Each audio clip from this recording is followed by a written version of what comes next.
세상을 바꾼 과학, 세상을 바꿀 기술을 알아보는 테코노미 시간입니다. 오늘도 이독실 과학평론가와 함께합니다. 어서 오세요. 네, 안녕하세요.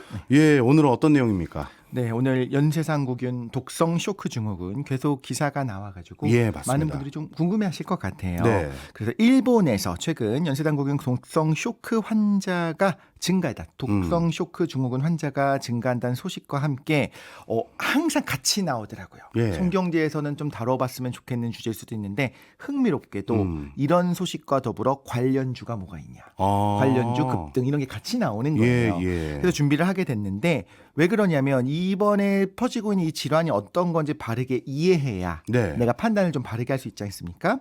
그래서 이번 기회에 이런 말도 어려운 연쇄상국균 독성 쇼크 증후군이 뭔지 한번 바르게 알면 좋겠고 적어도 앞으로 기사 내용을 보고 이제 팔로우하는 데 있어서 이해할 수 있는 정도로 우리가 한번 알아보면 어떨까 싶어서 준비했습니다. 네.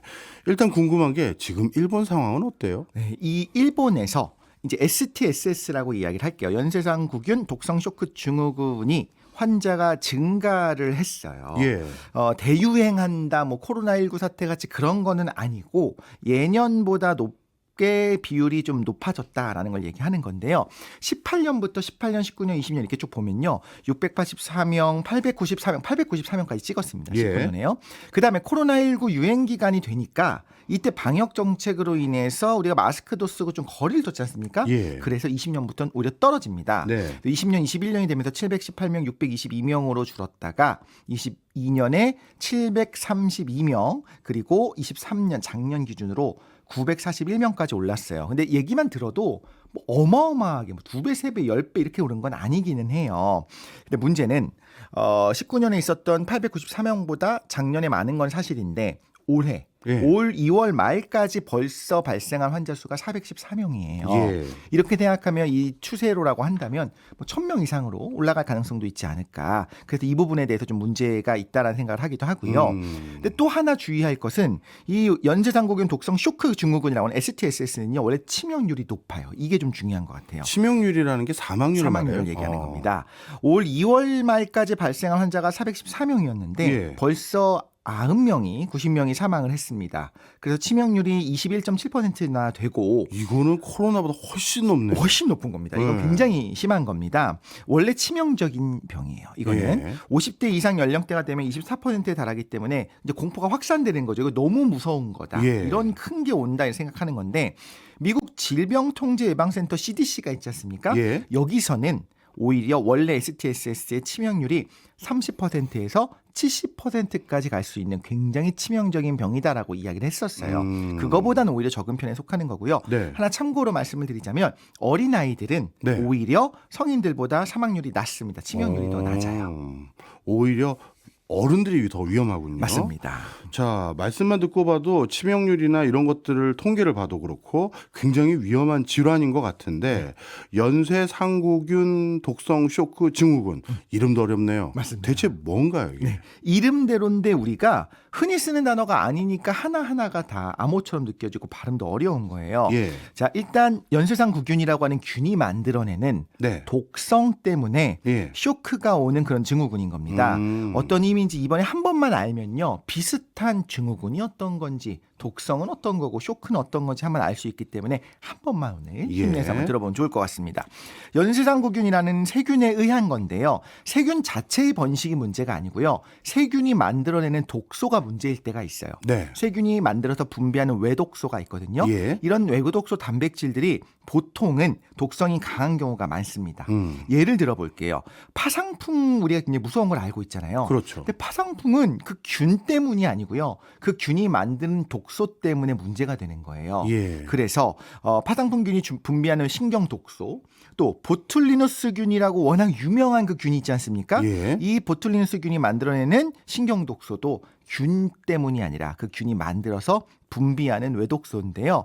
흔히 말하는 보톡스가 바로 보툴리누스 균이 만드는 독인 거죠. 예. 이거 아시잖아요. 아주 조금만 약만 주사를 했는데 근육이 마비가 되고 네. 그게 3개월에서 6개월까지 갑니다. 굉장히 어떻게 보면 강한 독인 거죠. 이 경우에는 신경전달 물질 중에서 아세틸콜린을 막아버려요. 예. 그래서 아예 수축을 못하게 마비시킵니다. 그래서 계속 팽창된 상태에 있도록. 맞습니다. 예. 쭉 늘어져 있으니까 제가 웃을 때 여기 예. 주름이 생기는데 예. 근육이 뭉쳐지면서 당기니까 주름이 생기잖아요. 그렇죠. 근데 강제로 항상 이완돼서 힘이 안 들어가는 상태가 되는 거예요. 예. 그러니까 주름도 줄어들고 그 경우에 어떤 일이 벌어지냐면 근육을 한 2, 3개월 이상 못 쓰면 근육이 좀 빠져요. 손실이라고 해야 될까요? 네. 근육이 빠지면서 그 부분이 조금 더 매끈해지는 효과들이 있는 겁니다. 네. 반대로 파상풍균이 만드는 독소는 근육을 수축하게 만들어요. 네. 당연히 치명적인 것들이겠죠. 그러니까 우리 보톡스 같은 경우에는 일부러 사람에게 쓰기 위해서 아주 약하게 만들어서 아주 적은 양을 주사하는 거고 예. 기본적으로는 치명적인 겁니다. 오.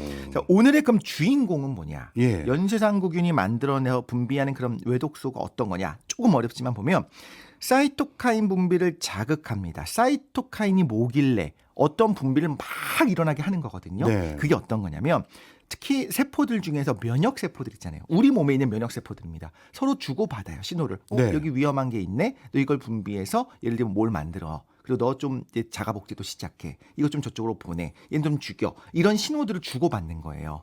그런데 이 의사소통의 수단인 그 사이토카인을 톡 하고 건드려서 이 독소가 퍼지게 되면요. 예. 대량으로 마구 뿜어져 나오게 만드는 거예요. 그 그 결과로 쇼크가 일어나는 거고 장기 부전이 오는 겁니다. 예. 그러니까 여기 막 사람들이 있는데 엄청난 속도로 말하면서 마구마구 대화를 마구마구 폭포처럼 떨어지도록 하는 예. 걸 말하는 건데요. 네.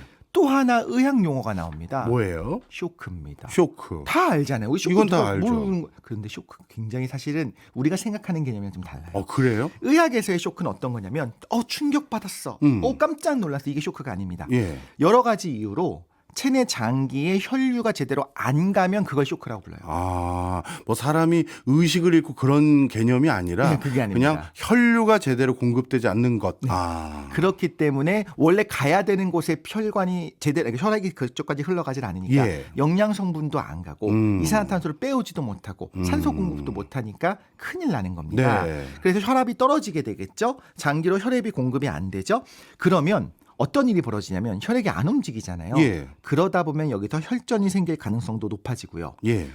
이상하다. 이산화탄소 농도가 높아서 빨리 가야 되는데 에너지를 전달도 하고 이산화탄소를 빼야 되는데 이상하게 안 움직여. 그럼 어떻게 하면 심장 입장에서는 마구 빠르게 뛰기 시작합니다. 네. 빨리 운반을 해야 되니까요. 네. 빈맥이 오게 되고요. 그러면서 장기 자체에 혈액이 그럼에도 불구하고 안 가는 일들이 벌어지게 되면 다양한 이유로 네. 장기 기능이 떨어지면서 괴사를 해버리겠죠. 예. 그래서 장기 부전까지 오는 건데 이런 거를 할 수 있는 독소를 네. 이 세균이 뿜어내는 겁니다. 그래서 뒷부분은 이제 이 세균의 독성에 의해서 쇼크가 오는 그런 여러 가지 질환들을 이제 이 증후군이라고 부르게 되는 거죠. 네. 정리하자면 연쇄상구균이 만들어서 분비한 독소 때문에 쇼크가 오는 거. 네. 그리고 매우 빠르게 저혈압이 오고 다발성 장기 부전으로 인해서 높은 치명률을 가진 질환이다라는 거죠. 네. 더 쉽게 말하면 균이 독소를 배출을 했는데 그것 때문에 혈액이 제대로 돌지 않은 상태, 그걸 쇼크라고 하고 네. 그런 걸 독성 쇼크 증후군이라 부른다. 맞습니다. 예. 그럼 독성 쇼크 증후군은 이해를 했어요. 그 앞에 붙은 연쇄상구균을 알려주세요. 네. 연쇄상구균 발음이 너무 어려워요. 어려워요. 그렇죠? 이건 그냥 세균을 분류를 한 겁니다. 수많은 세균들이 있는데 어떤 모양일까를 가지고 구분을 하는데 세균이 혹시 보통 유튜브로 보신 분들은 화면에 유튜브에 이 균의 이제 분류 체계가 나온 거죠? 네. 네. 모양으로 분류를 합니다. 예. 뭐 세모 모양, 동그라미 모양, 네모 모양으로 우리가 무언가를 분류할 수 있듯이 세균도요. 모양을 보면 공 모양이 있어요. 네. 그걸 구균이라고 하고요. 간단합니다. 막대 모양이면 간균이라고 부르고요. 나선 모양이면 나선균으로 이렇게 부르는 겁니다. 그런데 예를 들자면 공 모양인 균이에요. 네. 근데 2인 1조로 다닙니다. 네. 그렇게 다니면 우리가 쌍구균이라 부르는 거고요. 포도송이 아시죠? 네. 포도처럼 이렇게 여러 가지가 막 이게 매달려 있은 이런 형태가 뭉쳐 있으면 그걸 포도상구균이라고 부르는 거고요. 사슬 모양으로 한 줄로 쭉 세포 분열을 해서 한 줄로 있는 균들이 있어요. 예. 기차놀이 하듯이 네. 이런 것들을 우리가 연쇄상구균이라고 하는 연쇄상을 가진 연쇄 모양의 구균이라고 해서 연쇄상구균이라 하는 겁니다. 그러면 연쇄상구균은 모양 이렇게 생긴 균 이런 뜻이네요. 맞습니다. 예. 그러니까 이런 모양을 가지고 있는 균들이 하나가 아니겠죠. 그렇겠죠. 그러니까 굉장히 여러 가지로 이 세균이 뭔지 동정을 하게 되는데, 그러니까 종류는 여러 가지인 거예요. 그런데 이 세균 중에서 예를 들면 뭐 카탈레이즈 사이즈에 대해서 간두성이 있느냐 없느냐를 갖고도 할 수 있을 것이고 염색이 잘 되느냐 안 되느냐도 할 것이고 근데 이거는 사실 그렇게 중요하진 않지만 이번에 이 일에 있어서는 A군입니다. 네. A군에 속하는 구균이 되는 건데 이 A, B, C 이런 건 중요하진 않은 것 같아요. 네. 왜냐하면 우리가 ABO식 혈액형으로 그냥 사람의 혈액형을 구분하는데 그게 사실 어떤 큰 의미가 있는 건 아니잖아요. 네. 그래서 요런 균들. 근데 이 균은 연쇄적으로 기차놀이 하는 것처럼 동글동글한 균들이 쭉 늘어서 있는 모양의 균이다라는 걸 얘기하는 거예요. 핵심은 뭐냐면 네. 이 균이 너무 무서운 치명적인 균이다가 아니에요. 예. 이게 핵심이에요. 네. 원래 피부에 있는 경우가 많아요. 우리 아마 지나간 사람 붙잡고 다 이걸 조사를 한번 해보면요. 한 30%에서 40% 정도 되는 사람들은 피부에 이 균이 삽니다. 그런데 치명적이지 않죠. 네. 보통 큰 문제를 일으키지 않는데 네. 이 균이 침습적으로 말하자면 어떤 원인으로 인해 체내로 들어가게 되면 문제가 돼요. 피부에 있던 게 안으로. 그렇죠. 네. 바깥에 있으면 괜찮은데 네. 안에 들어가서 거기서 독성 물질을 뿜어내게 되면 이때 독성 쇼크 증후군, 연쇄상구균이 뿜어내는 독성에 의한 쇼크 증후군이라고 하는 STSS가 되는 거예요. 네. 그러면 지금 우리가 다루는 이 질환이 네. 왜 치명적인지는 당연한 겁니다. 예. 치명적일 때 붙여 있는 이름이 여기 딱 붙어 있어요. 균이 있다 없다가 아니고 예. 그 균 때문에 독성을 꽤 많이 뿜어내서 네. 치명적인 상황까지 오는 경우를 우리가 STSS라고 부르는 거예요. 네. 그런데 최근에 일본 사례를 보면요. 정확히 어떻게 해서 이 균이 체내로 들어가게 됐는지가 좀 명확하지 않은 부분이 있어요. 저도 그걸 질문 드리려고 했었어요. 네. 어떻게 보면 피부상에서 있었던 원래 균인데 그게 뜬금없이 갑자기 안으로 들어가서 그 독성이 우리에게 쇼크를 발생시킨 것이니 그렇다면 그것도 또 특이한 게 그럼 그런 현상이 왜 유달리 일본에서 이렇게 많은지. 일본에서 많다기보다는 예. 여기저기에서 사실 계속 있어 왔어요. 예. 우리나라에서도 사실 있었고 이 질병관리청에서도 계속 이런 연쇄상구균을 가지고 있는 환자들을 역학 조사를 하고 있습니다. 예. 어떤 일이 벌어지고 있는지 확인을 하고 있는 건데 일단은 우리가 상식적으로 생각해 볼게요. 피부에 있는 균이 굳이 혈관이나 조직으로 들어가는 건 뭐냐면 상처가 난 거예요. 피부는 굉장히 튼튼한 방어막이거든요. 예. 여기가 일단 쓸리고 찔리고 피가 나고 상처가 나게 되면 거기서 이 연쇄상구균이 들어갈 수 있어요. 아주 소량은 들어가도 네. 우리 면역체계가 바로 없앨 겁니다. 네. 어떤 이유로 인해서 다 깨지지 않고 그 균들이 번식하기 시작했을 때 독성 물질을 뿜어내기 시작하면 문제가 되는 거겠죠. 이것뿐만 아니라 코나 목 안쪽 점막으로 이제 비말 통한 감염도 가능은 하다라고 해요. 네. 그럼 기본적으로 우리가 생각하는 거는 그러면 상처 난 데는 좀 위험할 수 있겠구나. 네. 상처 난 데를 통해서 원래는 위험하지 않은 균이 이런 거 있잖아요. 좀 말하기 좀 그렇긴 한데 네. 변이 있습니다. 분비물이 있어요. 예. 이걸 제가 이 손등에다 발랐어요. 네. 기분은 좀 안 좋지만 아주 찝찝하겠죠. 그렇죠. 네. 근데 어마어마하게 무서운 일이 생기고 막 썩어갈까요? 아닐 것 같고 그냥 피부에 약간 일어난다고 하나? 그렇죠. 그렇게 예, 될 수 예. 있겠죠. 근데 만약에 제가 피부에 상처를 내고 거기다 변을 발랐다 큰일 나는 겁니다. 그래요. 그 균들이 안으로 들어가서 쭉 퍼지게 되면 전신성으로 폐혈증까지 올 수가 있는 거죠. 그렇구나. 이렇게 생각을 해본다면 네. 몸에 들어갔을 때 위험하다라는 걸 얘기하는 겁니다. 또 하나는 이 연쇄상구균이요. 예. 상처를 통해 들어가게 됐을 때 혈액으로 가는 게 문제가 되는데 네. 일반적으로 오줌이나 혈액은 무균 상태입니다. 그 안에서 균이 아예 발견되는 것 자체가 문제가 있는 거예요. 오히려. 오줌도 그렇고요. 만약에 그렇다면 안에 염증이나 감염이 됐다는 증거고 네. 혈액 같은 경우에는 잠깐 생기더라도 바로 면역체계가 우리 핵심으로 들어온 거잖아요. 바로 쫓아내야 돼요. 네. 그런데 만약에 거기서 쫓아내지지 않고 계속 번식을 한다고 하면 우리가 흔히 말하는 폐혈증, 피가 썩는다 해서 폐혈증이거든요. 예. 폐혈증이 와서 쇼크가 오게 되는 겁니다. 그렇기 때문에 이런 균이 혈관에서 발견된 걸 균혈증이라고 부르거든요. 예. 이런 균혈증 혹은 괴사성 근막염을 일으키게 되니까 치명률이 높은 그런 질환이다. 이렇게 이해할 수 있을 것 같습니다. 근데 지금까지 설명을 다 들어보면요. 원래 피부상에 있었던 균이었는데 그게 상처가 나는 아주 이례적이거나 독특한 상황에서 몸 안으로 들어와서 문제를 일으킨다. 그러면 이거는 일상적으로 많지는 않지만 예전에도 이런 질환이 생기고 지금도 간간히 이런 질환이 생기는 그런 정도의 발병이 될 것 같은데 최근에는 급증했다면서요. 맞습니다. 그게 궁금하네요. 예를 들면 코로나19라든가 예전에 있었던 여러 가지 인플루엔자 있었지 않습니까? 예. 스페인 독감도 있었을 거예요. 그런 경우에는 뭔가 새로운 변종이 나왔죠. 그래서 이거에 대한 면역이 없었던 사람들을 갑자기 강하게 급하게 이렇게 많이 감염이 일어난 건데 네. 이 경우엔 그건 아닌 것 같아요. 그러면 이제 우리가 이론을 세워야 되는 거죠. 왜 하필이면 지금 좀 늘어났느냐. 네.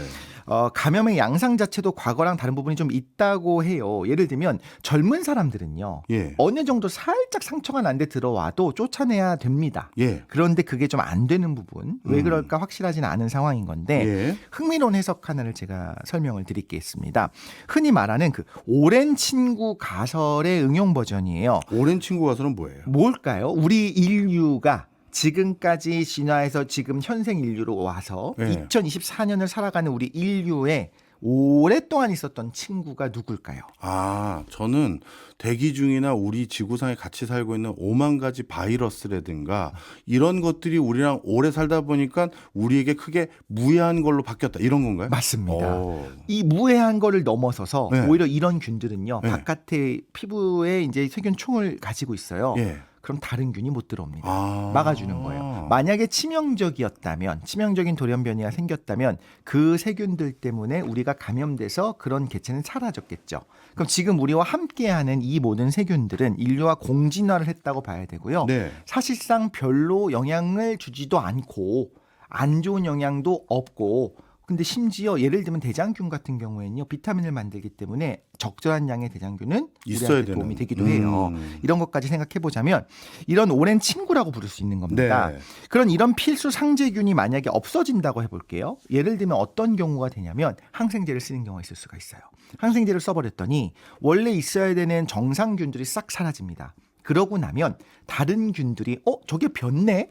평소에 못 들어갔었는데 지금까지 500만 년 동안 못 들어갔는데 저기가 비었잖아. 예. 그래서 거기에 딱 들어가서 감염하는 것들도 가능해요. 그리고 일반적으로 이런 필수적으로 있는 원래 이런 상재균 같은 경우에는 우리가 관리를 합니다. 예. 박멸하는 건 아니지만 우리의 면역 체계가 적절한 양만 유지를 하고 있는 거죠. 예. 그런데 어떤 이유로 면역 체계가 떨어지게 되면요. 이런 필수 상재균들조차도 확 하고 번식하면서 원래 여기 살짝 증상 없게 적당히 너희끼리 살아야 되는데 예. 갑자기 곰팡이가 혀를 확 뒤덮는다든가 이런 기회 감염도 있을 수가 있는 거예요. 예. 자, 그럼 정리를 한번 하자면 결국에 뭐냐면 코로나19입니다.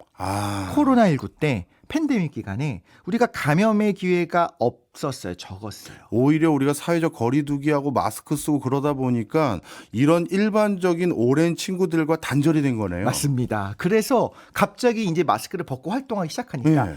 원래 우리는 5년 전에 우리는 이 정도 노출되더라도 큰 문제가 없었는데 예. 오랜만에 보니까 낯선 거예요. 그래서 좀 과하게 반응하기도 하고 이거에 대한 면역이요. 적절한 수준으로 계속 자극을 하면서 유지가 됐어야 되는데 그 면역력이 떨어져서 그런 게 아니냐. 그래서 다시 이 연쇄상구균에 노출이 되니까 감염이 오히려 다시 급증한 게 아닌가 이런 해석들도 있습니다. 그렇네요. 그 방금 해석까지 말씀을 쭉 듣고 보니까 이제 왜 일본에서만 급증한 게 아닙니다라고 말씀 주셨는지도 이해가 됐고 그럼 자연스럽게 걱정되는 게 이거 우리나라도 그렇다면 우려할 상황인지도 궁금하고요. 그리고 또 우려할 상황이라면 예방해야 되는지 그것도 궁금합니다. 일단 인구 대비 비율로 보면 그게 높은 건 아니에요. 근데 예. 제가 여기서 함부로 괜찮습니다라고 얘기하기는 쉽진 않아요. 그렇죠. 그런데 예. 당연히 이런 것들에 대한 역학조사를 다 하고 있는 질병관리청에서는 아직 그렇게 우려할 만한 수준은 아니다라고 이야기를 해요. 네. 왜 그러냐면 세상에 없던 무언가 새로운 질환이 갑자기 혜성같이 나타나서 엄청난 속도로 퍼지는 거는 아니에요. 이미 우리가 알고 있던 거예요. 알고 있던 건데 이상하네 요즘 우리 사람들이 조금 면역력이 떨어지는 것처럼 보이네라는 거예요. 그래서 A군 연쇄상구균이 침습적인 감염을 일으켜 왔고요. 네. 흔하진 않지만 이런 감염이 일어나게 되면 이런 증후군 STSS 증후군이 나타나기 시작하면 그때는 치명률이 높았던 것도 사실인 겁니다. 네. 그래서 매우 위험한 건 아니다라고 말씀을 드릴 수 있겠고요. 질병관리청의 보도자료를 인용한 겁니다. 이 A군 연쇄상구균 그 자체 말고요. 독성 쇼크를 일으키는 그 STSS라고 하는 거 있잖아요. 그거. 네. 이거는 사람 간 접촉을 통한 전파가 드물어요. 예. 무슨 의미냐면 그냥 제 피부에 아마 살고 있을 가능성이 높아요. 제가 박정 교수님을 이렇게 손을 잡고 이렇게 악수를 하면 네. 감염이 될 수 있어요. 그쪽으로 이제 그 손으로 넘어갈 수는 있어요. 예. 하지만 이 증후군 STSS가 있을 때 제가 콜록하고 기침을 했는데 예. 그것 때문에 옆 사람도 똑같은 STSS가 되는 경우는 별로 없다. 거의 없다라는 겁니다. 그런 면에서 봤을 때 치명적이긴 한데 그 치명적인 것이 급속도로 퍼지는 거는 아니다라는 아니다. 거고요. 네. 그렇기 때문에 어떤 분들이 주의를 해야 되냐면 예. 그럼에도 불구하고 고위험군이 있습니다. 네. 당연하게 항상 나오는 노령층도 있고요. 음. 최근 수술받아서 상처가 있는 분들이 있어요. 아. 상처를 통해 들어갈 수 있어요. 노출되어 있는 그런 상처가 발생할 수 있는 그런 바이러스가 있는데 그게 뭐냐면 수두 같은 경우에는 예. 수두에 걸렸을 땐 여기 이제 상처들이 계속 나지 않습니까? 이런 경우 혹은 또 당뇨병 환자 같은 분들은 기본적으로 면역력도 떨어지고 상처가 나도 잘 모르는 경우도 많아요. 그래서 이런 분들이 아니라면 너무 불안해할 필요는 없다. 근데 핵심은 체내로 못 들어오게 해야 되는 건 맞습니다. 그리고 원래 정상이라면 소수가 들어오더라도 바로 우리 면역 체계가 소탕할 수 있어야 정상이기는 해요. 그런데 만약에 그럼 고위험군이시라면요. 지금 방송을 듣고 계시는데 네. 고열, 발진, 저혈압, 이거 너무 심각한 근육통이 이런 거 느껴본 적이 없는데 근육통이 느껴지고 상처 부위에 뭔가 발적 부종 이런 것들이 나타난다면 그때는 평소와 다르게 조금 더 신속하게 의료기관에 진료를 받는 것이 더 낫다라는 걸 얘기하는데요. 네. 이 STSS의 원인이 되는 병원균이랑 똑같은 균이 지금 이 STSS라고 하는 그 독성 쇼크 증후군뿐만 아니라 다른 병을 일으키는 질환을 일으키는데 그게 성홍열입니다. 성홍열은 좀 아시는 분들도 있을 텐데 이미 우리나라에서 2급 법정 감염병으로 지금 관리를 하고 있어. 감시도 예. 하고 있고 관리를 하고 있어요. 이 경우에는 치명률이 1% 이하입니다. 네. 그러니까 감염력은 세지만 치명률이 1% 이하니까 뭐 위험하지 않다고 말하기는 어렵지만 이미 감시하고 있는 체계 안에 있는 거예요. 네. 다르게 말하자면 그거보다 치명적인 STSS는 우리나라에서 이미 알고 있고 관찰도 하고 있고 관리도 하고 있고 지켜보고 있는 상황인 겁니다. 네. 그렇기 때문에 일단 당장은 너무 걱정할 필요는 없다라는 생각이 들고요. 이 성홍열은 또 무슨 어떤 징후가 있는 병일까요? 이거 봤을 때 아마 어린아이 키우신 분들은 좀 알았을 거고 좀 빨갛게 변하는 얼굴이요? 여기저기 이렇게 올라오면서 또 혀 부분도 그렇고 약간 생각이 좀 그러니까 바뀌는 부분이 울글불글해지는 그런 그런데 말인가요? 그게 여기서 말씀드리면 자칫하면 내가 이게 생겼는데 성홍열인가 할 수도 있기 때문에 이건 좀 주의해서 예. 해봐야 될 부분이 있는 것 같습니다. 네. 근데 하나 또 좀 안타까운 말씀을 드리자면 네. 이 STSS 지금 우리가 주제로 하고 있는 건 예. 백신은 없습니다. 없어요. 네, 백신 외의 감염 예방을 위한 수칙은 우리가 다 아는 거예요. 예를 들면 기침할 때 사람 얼굴에 대고 하면 안 되고 그렇죠. 손에다 대고 하면 안 되겠죠. 이런 예절을 준수하는 거, 손 자주 씻는 게 가장 중요한 것 중에 네. 하나예요. 그리고 씻지 않은 손으로 점막을 만질 수 있어요. 코나 눈도 비빌 수 있고요. 입도 막 이게 만지작거리는 네, 것도 좀 지금은 좀 더 조심했으면 좋겠다라는 거고요. 네. 상처가 났을 때도 깨끗하게 소독하고 상처 부위를 외부로 노출하는 것도 기왕이면 평소보다 조금 더 신경 써서 최소화하면 좋겠다. 그리고 네. 또 하나가요. 네. 수두나 독감 백신 접종을 가능하면 하라고 해요. 근데 수두랑 독감 접종이 지금 이거랑 무슨 상관이냐라고 그러니까요. 하잖아요. 이게 네. 역학적인 관계인 건데 인플루엔자 독감과 수두에 감염이 됐을 때 우리 면역력이 떨어지는 상태가 될 거잖아요. 여기 네. 싸우고 있을 거잖아요. 네. 그때 A군 연쇄상구균 감염 위험성이 증가할 수 있기 때문에 이것들에 감염되었을 때 오히려 감염되지 않기 위해 노력을 해라. 이런 연구 결과가 있기도 합니다. 네. 오늘 굉장히 어려운 용어인 연쇄상구균, 독성쇼크 증후군 제대로 배웠는데요. 좀 궁극적인 질문을 드려볼게요. 우리 코로나 터졌을 때 스웨덴으로 기억하는데 거기는 백신 같은 거 맞지 말고 자연치유 어떻게든 견디면 우리 인간의 어떻게 보면 면역 체제가 더 강화되면서 이거 극복할 수 있다. 지금 오늘 일어났던 이런 이슈들 보니까 그게 맞는 전략이 아니었나 이런 생각도 드네요. 이렇게 커질 줄 몰랐기 때문에 그 시점에서 네. 어떤 전략이 어떻게 갈지 몰랐기 때문에 그걸 함부로 비판하기는 어려워요. 근데 굉장히 중요한 말씀 하나 드리자면 우리가 너무 깨끗한 환경에 살고 있어서 예. 알러지가 굉장히 많아졌고 예를 들면 아토피가 되게 심해진 이유 중에 하나가 환경 호르몬 때문일 수도 있겠지만 너무 깨끗하게 사니까 이 병도요 어린아이들한테는 그렇게 치명적이지 않다고 했잖아요. 예. 어릴 때 적절히 노출되면서 한 번씩 강하게 키워야 되는데 그걸 안 했기 때문에 요즘에 문제들이 나타나고 있다라고 하는 연구 결과도 분명히 있어요. 알겠습니다. 중요한 시사점이네요. 네. 지금까지 이독실 과학평론가였습니다. 고맙습니다. 감사합니다.